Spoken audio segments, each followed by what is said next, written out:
Hello guys, तो welcome back to our channel. और आज हम पढ़ेंगे एससीओ के बारे में, जो कि आजकल बहुत ज़्यादा न्यूज़ में है। संघाई कोऑपरेशन ऑर्गेनाइजेशन, जो कि as a citizen of India भी जानना बहुत ज़्यादा ज़रूरी है और एग्ज़ाम के पर्सपेक्टिव से भी बहुत ज़्यादा इंपॉर्टेंट है। तो आज हम देखेंगे कि ये असली में होता क्या है।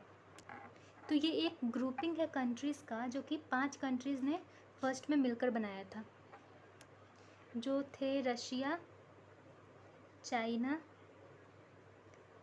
Tajikistan, Kazakhstan and Kyrgyzstan. तो स्टार्टिंग में इन 5 कंट्रीज़ ने मिलकर बनाया था। उसके बाद फिर ये इसमें और भी मेंबर्स ऐड हुए।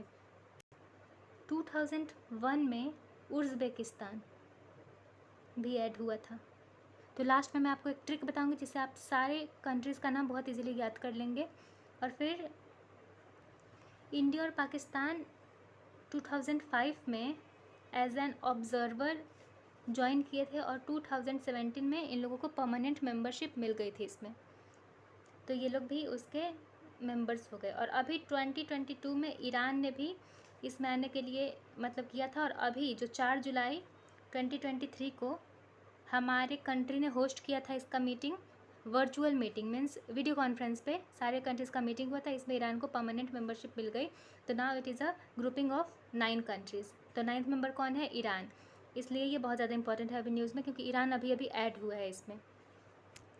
तो इस ऑर्गेनाइजेशन के 2 परमानेंट बॉडी हैं, 2 परमानेंट बॉडी, जो कि फर्स्ट है बीजिंग में, सेक्रेटरीट बेस्ड, एंड सेकंड है एग्जीक्यूटिव कमेटी, जो कि एंटी टेररिस्ट कमेटी है, जो कि ताशकंद में है। तो 2 परमानेंट बॉडी है। तो इस ग्रुपिंग को एक्चुअली में बनाया क्यों गया था, अब हम वो देखेंगे कि रीज़न बिहाइंड फॉर्मेशन। तो प्रमोटिंग फर्स्ट है promoting mutual trust between the countries, जो कि नेबरिंग कंट्रीज़ हैं, आपस में म्यूचुअल ट्रस्ट को डेवलप करना बहुत ज़्यादा इंपॉर्टेंट है। दूसरा है economy, trade, politics, research in science and take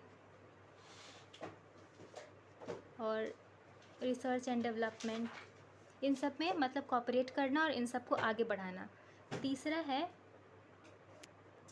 cultural promotion, क्योंकि नेबरिंग कंट्रीज़ का हमारा कल्चर बहुत ज़्यादा जुड़ा हुआ है एक दूसरे से, तो कल्चर को प्रमोट करना भी इसका एक एम है।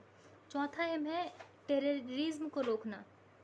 टेररिज्म को टैकल करना भी इस ऑर्गेनाइजेशन का एक मेन काम है। तो इंडिया और पाकिस्तान दोनों इसमें है। इससे हमें बेनिफिट है कि हम पाकिस्तान से टेररिज्म के ऊपर, जो कि हमारे कंट्रीज़ में उसके द्वारा बहुत ज़्यादा लिखा जाता है, उस पर हम देख सकते हैं, उसको टैकल कर सकते हैं थोड़ा। और इसको एज अ न्यू डेमोक्रेसी भी देखा जा रहा है और ये प्रमोट किया जा रहा है। तो ये जो वेस्टर्न कंट्रीज़ हैं, इसको एंटी नेटो बोलते हैं, क्योंकि नेटो जो है वो रशिया के ख़िलाफ़, मतलब रशिया सोवियत यूनियन के ख़िलाफ़ बनाया गया था, जो कि एक मिलिट्री ऑर्गेनाइजेशन है। तो एससीओ भी बोलते हैं कि एससीओ, क्योंकि ये एशियन कंट्रीज़ द्वारा बनाया गया है, तो बोलते हैं कि ये नेटो के ख़िलाफ़। तो इंडिया का जो यूएस से रिलेशन है और रशिया से रिलेशन है, इंडिया जो स्ट्रैटेजिक ऑटोनॉमी को प्रमोट करता है कि जहाँ पे उसको ज़्यादा बेनिफिट मिलेगा वहाँ पे उसका इंटरेस्ट है, इसलिए इंडिया का दोनों के साथ रिश्ता अच्छा है। तो इससे इस ऑर्गेनाइजेशन में होने से थोड़ा इफेक्ट पड़ता है यूएसए वाले कंट्रीज़ की तरफ, लेकिन इंडिया जो अपना स्ट्रेटेजिक ऑटोनॉमी है उसको प्रमोट करता है, इसलिए इंडिया एक न्यूट्रल बॉडी की तरह वर्क करता है, न्यूट्रल कंट्री की तरह।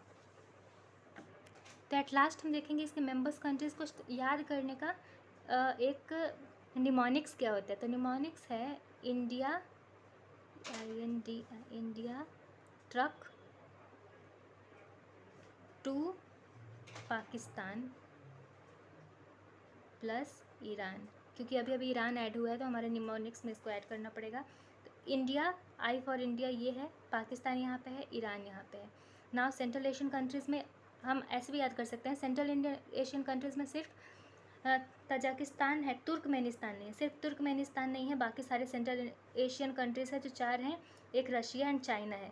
तो T for Tajikistan, Russia, Uzbekistan, China, Kazakhstan 2 times, मतलब कज़ाकिस्तान, किर्गिस्तान बोथ। तो ये बहुत ज़्यादा अच्छा ट्रिक है याद करने के लिए। वैसे ज़्यादा हार्ड तो है नहीं इसकी कंट्रीज़ का नाम याद करना, फिर भी इसको एग्जामिनेशन हमें जानना बहुत ज़्यादा ज़रूरी है, और जिसको नहीं याद हो रहा है वो इस निमोनिक से आराम से याद कर सकता है। तो होप आप लोगों को समझ में आया होगा। Thank you for watching the video.